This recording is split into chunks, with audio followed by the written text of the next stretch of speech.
kalian terima. Apa sih kaitannya antara materi yang telah kita pelajari minggu sebelumnya dengan materi yang akan kita pelajari hari ini? Ada yang tahu mungkin? Ya, silakan Rina. Ini kan kemarin udah belajar penerimaan kasbah. Nah, transaksi penerimaan kas tersebut dicatat ke dalam jurnal untuk diberikan komunitas. Ya. Penerimaan kasbah yang kita pelajari sebelumnya itu nantinya harus dicatat. Jadi saya berkaitan gitu ya. Salah satunya juga kemarin ada fungsi atau bagian jurnal, di mana bagian jurnal itu tugasnya untuk mencatat. Ya betul, tugas bagian jurnal itu adalah mencatat. Nah, yang dicatatnya apa? Nah, yang dicatatnya itu salah satunya adalah transaksi-transaksi penerimaan kasbah yang akan kita pelajari hari ini. Kemudian kira-kira mengapa kita perlu untuk melakukan pencatatan atas penerimaan kasbah? Oke, silakan Ibu ya. Kalau setiap penerimaan kasbah dicatat dalam jurnal, kita bisa tahu berapa total penerimaan kasbah di perusahaan. Nah, kalau kita tahu itu bisa memudahkan kita dalam menyusun laporan keuangan. Ya, betul. Ya, sungguh luar biasa sekali ya jawaban-jawaban dari kalian. Pun tujuan pembelajaran yang akan kita capai diantaranya itu adalah nanti setelah kalian menyimak sebuah tayangan video, kemudian melakukan proses diskusi, tanya jawab bersama Ibu, nanti kalian diharapkan mampu untuk menganalisis pencatatan penerimaan kasbah dengan benar, kemudian mampu melakukan pencatatan penerimaan kasbah dengan benar. Itu tujuan pembelajaran yang akan kita capai. Adapun agenda yang akan kita lakukan hari ini, yang pertama melihat suatu tayangan video. Nanti setelah itu Ibu minta kalian untuk bertanya apa saja yang tidak kalian pahami dari video yang telah kalian simak, gitu ya. Kemudian setelah itu kita melakukan proses diskusi untuk menyelesaikan LKPD. Oke? Dan biasa setiap hari itu pikirkan ya di PBS Smart. Nah, anggaplah PBS Smart itu merupakan usaha milik kalian. Kalian lihat PBS Smart berarti penerimaannya dari mana saja? Dari penjualan. Penjualannya secara apa? Penjualan secara tunai. Kira-kira kalau misalnya PBS Smart menerima penjualan secara tunai, bagaimana sih pencatatannya? Ada yang tahu tidak? Bagaimana pencatatannya? Ada yang tahu? Gak ada? Oke, gak apa-apa. Kalau misalnya tidak ada yang tahu, karena memang itu yang akan kita pelajari hari ini. Oke ya? Jadi nanti kita akan pelajari bagaimana cara mencatat transaksi penerimaan. Nah, mudah-mudahan nanti setelah kita belajar, kalian bisa tahu apa sih yang harus kalian lakukan atau yang harus kalian catat. Kalau misalnya di PBS Smart itu sudah menerima suatu penjualan tunai, transaksi penjualan tunai, bagaimana cara pencatatan transaksinya. Jurnal penerimaan kas itu merupakan salah satu jurnal khusus yang dimiliki suatu perusahaan untuk mencatat transaksi yang berkaitan dengan penerimaan kas. Digunakan untuk mencatat transaksi penerimaan uang tunai atau kas. Jurnal penerimaan kas mencatat semua transaksi yang menambah saldo kas secara tunai.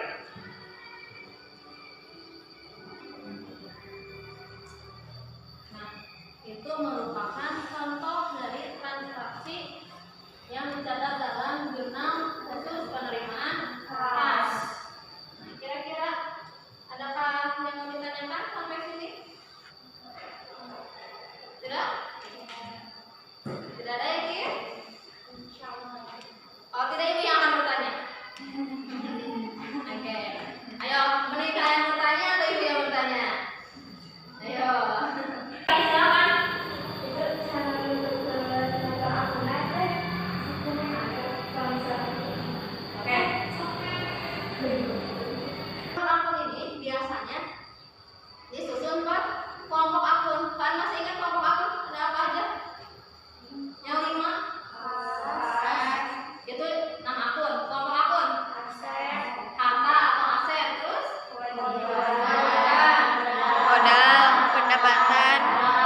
misalnya transaksinya sering dilakukan, itu bisa ditambahkan kolom bersendiri. Yang jarang-jarang bisa cuma sebulan 2 kali atau sebulan sekali, itu bisa disimpan kolom bersendiri. Misalnya tidak ada yang mau ditanyakan lagi, kita lanjut ke agenda kita selanjutnya. Kita akan melakukan diskusinya secara berkelompok. Ada yang masih ingat anggota kelompoknya?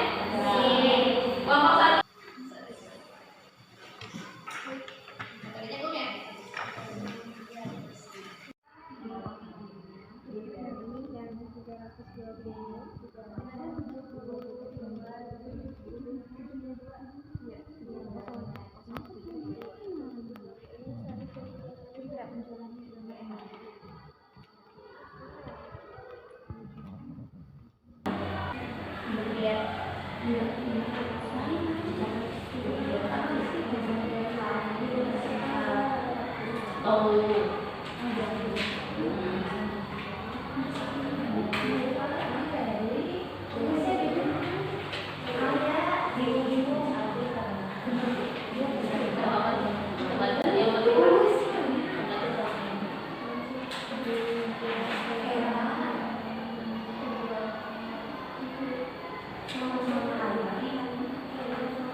Debit kas 2.300.000, kredit penjualan 2.300.000. Potongan 4% nomor bukti 044. Lalu di jurnalnya tanggal 15 nomor bukti 044 dengan keterangan toko bintang. Lalu di debit khasnya 3.072.000. Lalu potongan penjualan 128.000. Lalu utang dagang 3.200.000. Kreditnya? Kalau misalnya ada transaksi penerimaan piutang, didebitkan, di kreditnya piutang.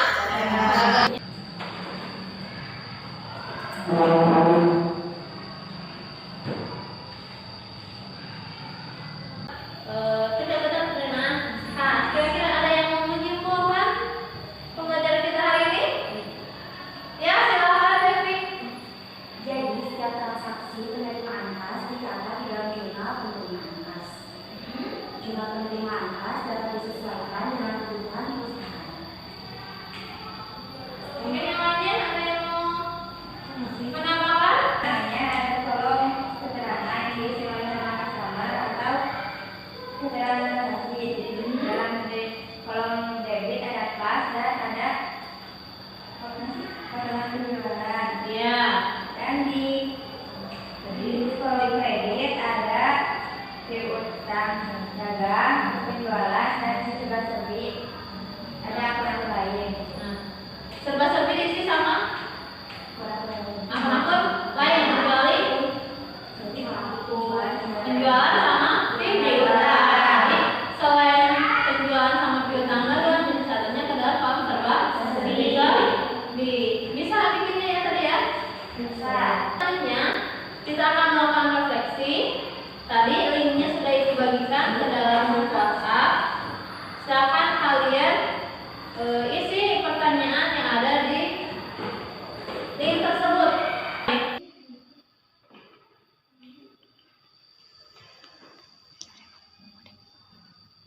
Terima kasih tadi atas partisipasi kalian selama pembelajaran. Kalian sudah aktif berdiskusi, kemudian tadi kalian sudah presentasi dengan baik, dan kalian juga bisa membuat pencatatan dari penerimaan kas bank. Untuk pertemuan selanjutnya